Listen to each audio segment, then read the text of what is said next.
et bienvenue sur ZenZone TV, la chaîne télé Santé Fort, Bien-être et Médecine Douce, sur laquelle, vous le savez, c'est même officiel maintenant, vous êtes définitivement bien.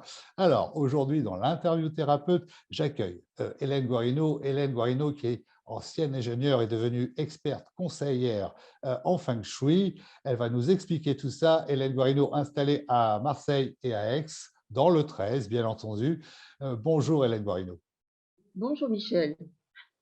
Alors, Hélène, euh, pourquoi et comment passe-t-on d'un statut, d'une activité, d'un métier d'ingénieur en télécom au feng shui? C'est quand même le grand écart. Que s'est-il passé? Oui, ça peut paraître effectivement le grand écart. Alors déjà, il faut dire que le Feng Shui m'avait toujours attiré, passionné, même quand j'étais en activité et que j'élevais des enfants qui étaient jeunes à l'époque. Donc, j'avais pas trop le temps d'aller jusqu'au bout des choses. Et donc, j'étais ingénieure, on peut très bien le dire, chez France Télécom. D'ailleurs, dans le domaine des ondes électromagnétiques, alors oui, je passe toujours un petit peu dans les énergies et les ondes. Et un jour, enfin pas un jour, disons que ça a été mûrement réfléchi, j'ai décidé d'arrêter mon activité donc, dans cette entreprise et je me suis formée en tant que consultante Feng Shui. Parce que je me suis dit, j'arrivais à un moment de ma vie où j'avais vraiment envie de faire ce qui me plaisait. Voilà, c'est ça, si on peut appeler le grand écart. Mais il y avait toujours cette attirance pour cette discipline. C'est donc un choix de vie professionnel et vous avez fait ça en 2012 maintenant. Oui, tout à fait. Oui, oui, tout à fait. Alors, Hélène, pour nos téléspectateurs, le feng shui, tout le monde en a entendu parler, tout le monde sait à peu près de quoi il s'agit, mais plus concrètement et en détail, comment ça se Alors, passe? De quoi s'agit-il? alors pour être simple dans les explications, on va dire que le Feng Shui, c'est un art de vivre et une discipline chinoise millénaire qui date à peu près 4000 ans. Et l'objectif du Feng Shui, c'est tout simplement de vivre en harmonie avec les énergies terrestres qui nous entourent. Alors, c'est vrai que lorsqu'on dit ça, vivre en harmonie avec des énergies, ça peut paraître un petit peu vague. Donc, si on va un peu plus loin dans la description du Feng Shui, on va dire qu'un bon Feng Shui, c'est quoi? Créer les conditions d'un bon Feng Shui, c'est faire en sorte que on ait à peu près tous les domaines de notre vie qui soient harmonieux et pleins de prospérité. Alors, ça va être, par exemple, tout simplement d'abord ressentir du bien-être, de la sérénité. Ça va être avoir des relations familiales et de couple harmonieuses. C'est aussi la possibilité de résoudre des problèmes quand les enfants posent des problèmes, faire en sorte qu'ils soient équilibrés et heureux. C'est aussi améliorer sa vie professionnelle, voir ses compétences reconnues.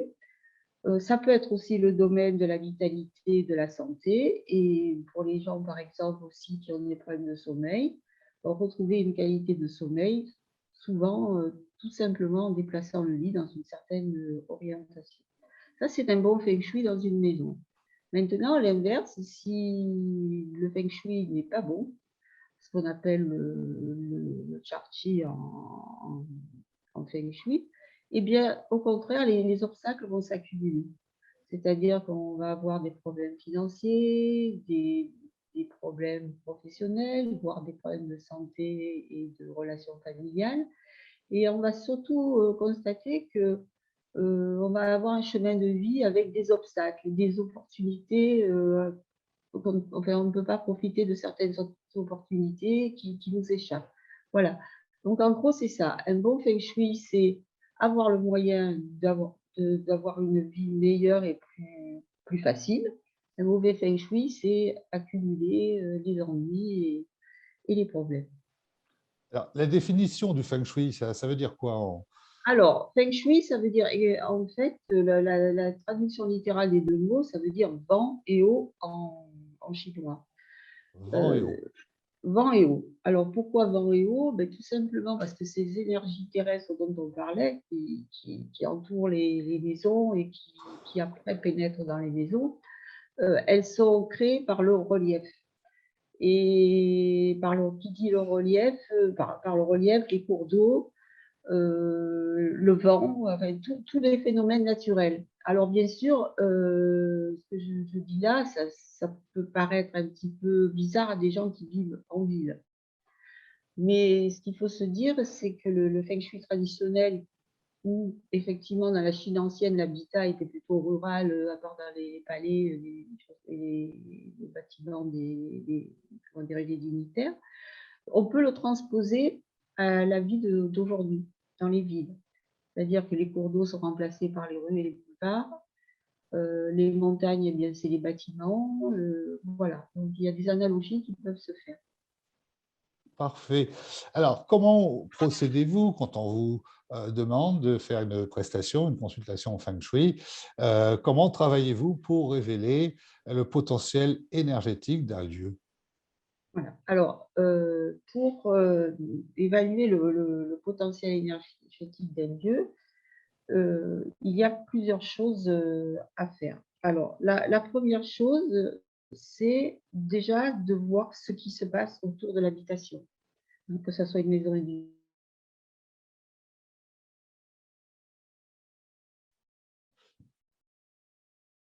individuelle ou un appartement ou une maison vive.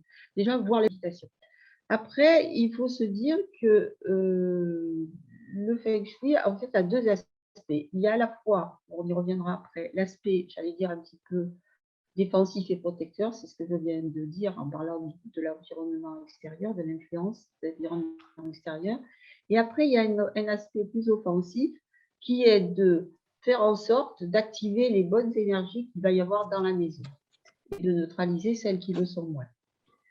Alors, ce qu'il faut dire aussi, c'est que le feng shui, c'est absolument pas de l'ésotérisme ou de la magie. C'est quelque chose qui se pratique avec des données très précises et des méthodes très précises. Je n'ai pas un don particulier pour le feng shui. Je l'ai appris et je l'applique, tout simplement, hein. Voilà. Après, ce qu'il faut dire également, c'est que les, comment dirais-je, les critères les plus importants qui vont servir de base à toutes les méthodes dont on va parler, c'est l'orientation de la maison, ça c'est la base. C'est la période à laquelle elle a été construite. Alors là, je parle de période des cycles chinois et des dates de naissance des personnes qui vivent dans cette maison. Donc ça, c'est vraiment très, très important de se baser de façon précise là-dessus. Donc, vous venez de parler, Hélène, de maison. Alors, est-ce que Oui. le Feng Shui s'applique, fonctionne sur des bureaux, des locaux commerciaux, des terrains? Alors, le feng shui, oui, alors, oui, on va en parler, oui, il s'applique à des bureaux commerciaux, à des terrains, des espaces extérieurs. Mais si vous voulez, peut-être avant qu'on aborde ça, on peut peut-être aller plus loin dans les 4 étapes du Ah ben, diagnostic. allons-y Voilà. complètement. Alors, la première étape, bon, parce que je pense que ça mérite d'être développé. Bon, quand je vais, avant de proposer des solutions aux personnes qui me contactent, il est bien évident que je vais faire un diagnostic de leur habitation. Moi, je ne vais pas plaquer des recettes toutes faites à toutes les personnes. Alors, la première étape, on en a parlé, c'est l'environnement extérieur. C'est aussi, puisqu'on parle de circulation, alors, une précision, je vais employer des fois le mot chi. Le mot chi, c'est équivalent à flux d'énergie. Pour bien fixer les choses. Donc, on a parlé de ce qui se passait à l'extérieur. Après, la chose qu'il faut voir également quand on arrive chez une personne, c'est de voir comment le chi circule à l'intérieur de l'habitation. Donc après, ça prend en compte la façon dont sont agencées les pièces, dont sont disposés le mobilier. Bon, ça, c'est ce qu'on appelle aussi, pour ce qui concerne l'extérieur, alors ça paraît un petit peu peut-être, comment dirais-je, un peu trop symbolique, enfin on va en parler. Par exemple, une maison doit être protégée. Alors je parle toujours maison au sens appartement à maison, hein, habitation en général, parce qu'on appelle les 4 animaux symboliques, les 4 animaux célestes. C'est-à-dire qu'une maison doit être protégée à l'arrière, parce qu'on appelle, comment dirais-je, qu'on symbolise par l'animal, la tortue. Devant, il doit y avoir un espace dégagé, là où vont se réunir les énergies, qu'on appelle le phénix. À gauche, le dragon, à droite, le tigre. Alors, le dragon, c'est tout ce qui représente les éléments masculins de la famille. C'est aussi ce qui représente la sagesse et la puissance. Et le tigre à droite, c'est les éléments féminins et la protection de la famille. Donc, il faut qu'on retrouve ces 4 éléments autour de l'habitation pour que la maison soit vraiment dans un bon site et soit vraiment protégée. Donc ça, c'est l'extérieur. L'intérieur, on en a parlé, c'est la façon dont circule l'énergie dans les différentes pièces. Après, la deuxième étape, qui demande des calculs assez complexes, mais c'est la meilleure méthode qui soit préconisée d'ailleurs par les maîtres asiatiques, c'est la méthode des étoiles volantes. Alors, la méthode des étoiles volantes, ça veut dire des énergies qui se déplacent. Une étoile volante, c'est des énergies qui se déplacent. Eh bien, cette méthode permet d'avoir une cartographie énergétique de l'habitation. Donc ça, c'est vraiment spécifique à chaque habitation. Et on se base sur l'orientation de la maison, une orientation très, très précise. La troisième étape, moi, que j'emploie, je le fais dans la pièce principale. J'utilise un outil qui s'appelle le bagua. Et le bagua, c'est un diagramme à 8 secteurs qui reprend donc les 8 directions et sous-directions et qui, pour chacun des secteurs, associe un élément du cycle des 5 éléments et un domaine de vie. Par exemple, au nord, il y aura tout le domaine de la carrière. Au sud, le domaine de la réputation, de la notoriété. À l'est, le domaine de la santé. On ne va peut-être pas tous les passer en revue. Donc ça, c'est la troisième étape. Ensuite, la quatrième étape, c'est le Mingwa des occupants. C'est-à-dire qu'à partir de la date de naissance des personnes qui vivent dans cette maison, on calcule un nombre, ce nombre qui s'appelle le nombre Gaudois, et ce nombre va donner des informations sur les 4 bonnes directions d'une personne et les 4 directions moins favorables. Et à quoi ça sert?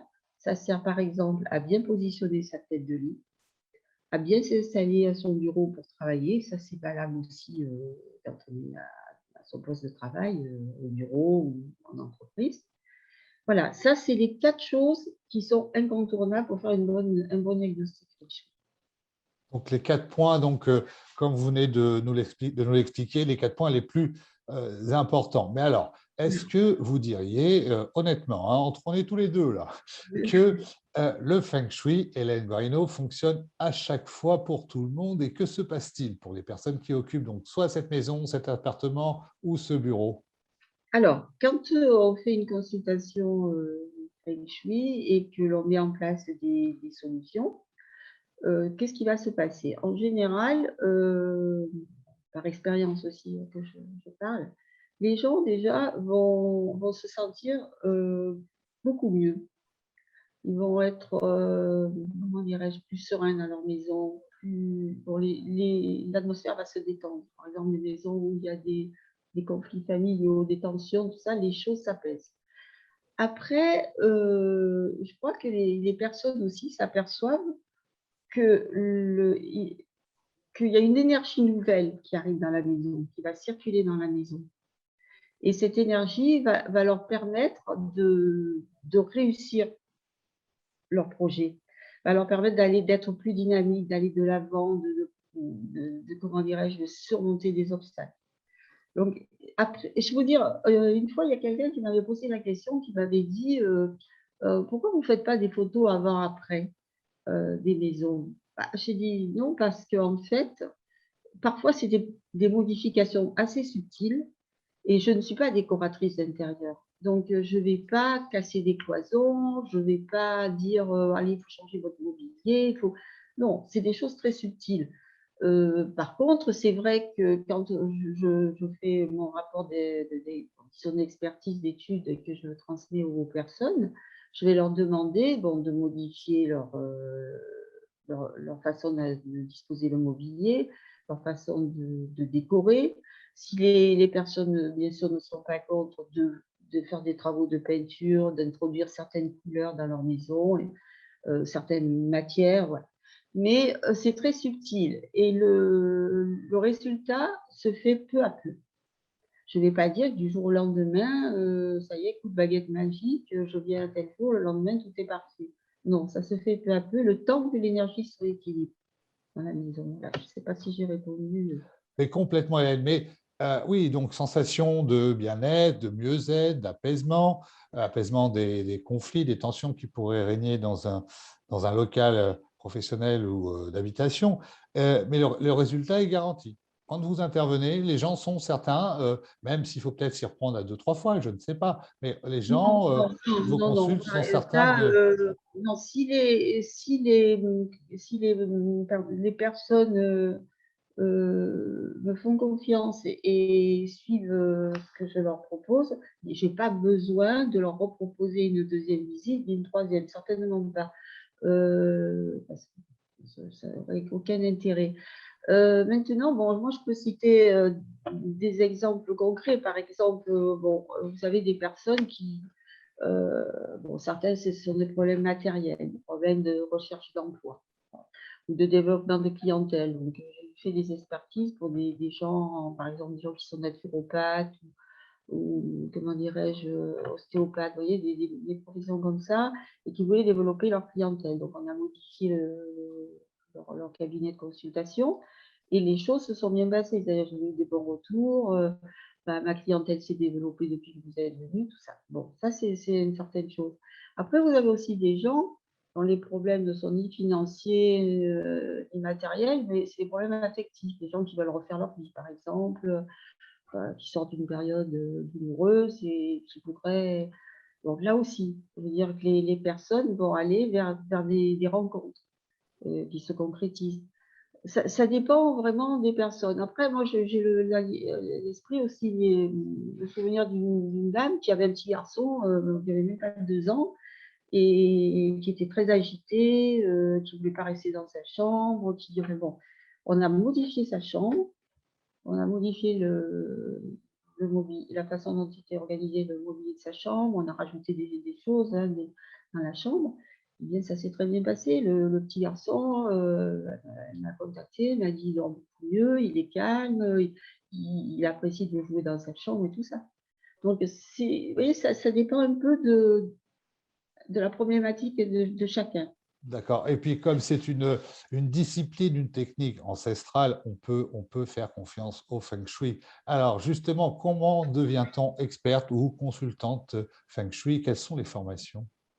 Alors, moi, j'ai suivi une formation avec… Alors, je vais essayer de traduire le titre, parce que c'est tout en anglais, donc je vais le traduire. En fait, j'ai été formée par un consultant, alors je le dis en français pour que ça soit plus simple, d'une académie de maîtrise de métaphysique chinoise, qui est l'académie de Yat Cheng Haifeng. Alors, vous voyez, entre les mots termes chinois et anglais, on va… Voilà, donc moi, j'ai été formée par une consultante, en l'occurrence, de cette académie. Et puis après, j'ai eu aussi la chance de faire des stages à Singapour, parce que bon, ma fille aînée à cette époque vivait à Singapour, a vécu à Singapour pendant 10 ans. Et là-bas, c'est vraiment quelque chose qui fait partie intégrante de leur vie. Par exemple, c'est un petit moment pour en parler, quand un immeuble se construit, quand une banque se construit, un restaurant, un hôtel se construit, dans le cahier des charges de la construction des architectes, il y a les critères Feng Shui. C'est-à-dire qu'on doit les mettre les portes si on veut la réussite financière dans une certaine orientation. Si c'est un immeuble d'habitation, il faut faire en sorte que les personnes qui habitent l'immeuble n'aient pas des mauvaises énergies et que l'immeuble n'envoie pas des mauvaises énergies sur les immeubles avoisinants. Donc, c'est vraiment quelque chose qui, là-bas, est monnaie courante. Voilà. Donc, j'ai suivi des stages là-bas. Et puis, bon, maintenant, je reconnais l'expérience. D'accord. Alors, lorsqu'on fait appel à vous, Hélène, comment cela se passe? Vous vous déplacez sur site, vous pouvez travailler à distance, comment fonctionnez-vous? Alors, si les personnes qui font appel à moi, alors soit par mail, soit par téléphone, bien sûr, bon, il y a deux options, enfin même trois options, je dirais. Alors, la première option, c'est que si les personnes habitent dans la région sud, il n'y a pas de problème, je me déplace à domicile. Je passe en général 3 heures chez les personnes pour faire mes relevés d'orientation, pour voir comment est organisée la maison, voir déjà s'il y a des choses, j'allais dire, très évidentes à corriger dès le jour même. Et après, bien sûr, chez moi, je fais l'étude complète dont je parlais, les étoiles volantes, que je ne peux pas faire chez les gens, mais ça demande du temps. Après, au bout d'une dizaine de jours, je leur envoie un rapport qui fait, bon, suivant bien sûr la taille de l'habitation, qui fait entre 30 et 40 pages, avec des schémas où je reprends tout ce que j'ai constaté et tout ce que je leur propose. Ça donc, c'est pour les gens qui habitent dans le sud. Alors, le sud assez large, parce que bon, dans la région, bon, j'allais dire côté est, ma cliente la plus éloignée, ça a été quelqu'un qui était qui était à Beaulieu-sur-Mer, donc qui était presque à côté de Menton, Dans le Monaco. 06, oui. Voilà, dans le 06. De l'autre côté, des personnes sur Montpellier. Donc, vous voyez, c'est assez large. Si on monte un petit peu au nord, à Gap, à Grenoble, vous voyez, bon, voilà. Ouais. Alors après, au-delà, il faut être honnête, je ne vais pas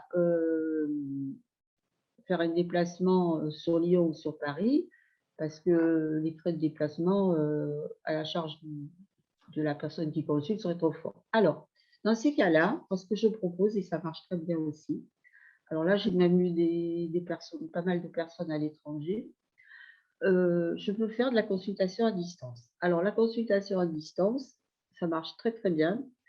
À partir du moment où la personne peut me faire parvenir un plan de son habitation, un plan à l'échelle de son habitation, avec indiqué au moins 2 ou 3 orientations précises. En général, ça s'est très bien passé parce que les personnes soit savaient se servir du boussole, soit se faisaient aider. Et après, par les relevés qu'elle m'envoyait, j'arrivais à voir si les choses étaient pertinentes ou pas, les mesures.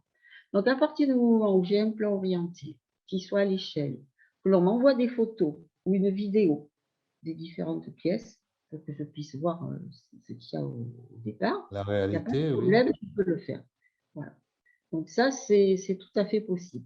Alors, ce que je propose aussi pour des personnes qui veulent quelque chose de très, j'allais dire, un peu plus soft, qui ne veulent pas l'étude complète, je propose aussi, bon, ça bien sûr, dans un rayon à peu près de 100 km autour de Marseille, ce qu'on appelle des visites conseils. C'est-à-dire, je vais chez la personne, toujours pareil, je me base quand même, je fais des calculs par rapport comment dirais-je, aux dates de naissance, aux orientations de la maison, et on met en place des modifications le jour même. Voilà. C'est-à-dire que, après, en leur donnant aussi des pistes s'il y a des choses à acheter, des petites choses à acheter de décoration. Mais là, dans ce cas-là, je ne fais pas suivre avec un rapport. Donc, c'est quelque chose qui reste la visite, on discute, les gens prennent des notes. Voilà. Donc, c'est les Alors, 3 Hélène, une fourchette de prix, ça se passe comment? C'est à la surface, c'est au nombre de pièces. J'imagine, si Alors, vous déplacez, c'est à la là, distance je dirais que, également. voilà, alors, disons que dans un rayon de 100 km autour de Marseille-Aix, je ne prends pas de frais de déplacement. Donc, c'est au-delà. C'est-à-dire, si quelqu'un habite Nice, il y a 180 km, donc le frais de déplacement, ça sera seulement 80 km. Bon. Alors, pour en revenir au tarif, c'est à la superficie. Alors, quand il s'agit d'une visite sur site, c'est 7 € le mètre carré jusqu'à 60 mètres carrés. Et à partir de 60 mètres carrés et donc au-delà, je propose un tarif dégressif qui est aux alentours de 5 € le mètre carré. Pour les consultations à distance, bien entendu, le prix est moins cher puisque je ne prends pas de temps pour aller chez la personne, je prends simplement le temps de visionner les photos, les vidéos. C'est 6 € le mètre carré et aussi tarif dégressif à partir de 60 mètres carrés. Donc, 5-6 € le mètre carré. Pour un appartement, une maison de 100 mètres carrés, ça fait 500-600 €. Ça reste Voilà, c'est ça. totalement. accessible à partir du moment où on est à peu près sûr, et vous l'avez confirmé, Oui, d'avoir un apaisement dans les lieux tout à fait. et être en pleine harmonie dans l'endroit où l'on vit. Hélène Guarino, vous êtes donc à Marseille. Comment vous contactez, comment vous trouvez? Alors, donc j'ai un site internet qui est www.lumièrefengshui, alors tout attaché, .fr, alors pas d'accent, tout attaché. On peut me contacter par mail aussi, c'est contact@lumièrefengshui.fr. Et puis aussi par téléphone, alors c'est le 04. On ne va pas donner le numéro de téléphone à Voilà. l'antenne. Par D'accord. contre, voilà, c'est très simple. Le site d'Hélène Guarino s'affiche juste là, juste en dessous. C'est très simple, c'est lumière en français, Feng Shui, F-E-N-G-S-H-U-I, tout ça en minuscule, tout ça attaché avec le .fr juste après. Hélène, je vous remercie d'avoir accepté notre invitation sur Zen Zone Télé. Et vous qui regardez cette interview, comme d'habitude, likez, partagez, commentez et pour ne rien manquer des prochaines interviews thérapeutes, abonnez-vous. Merci Hélène. Merci Michel, bonne journée, au revoir.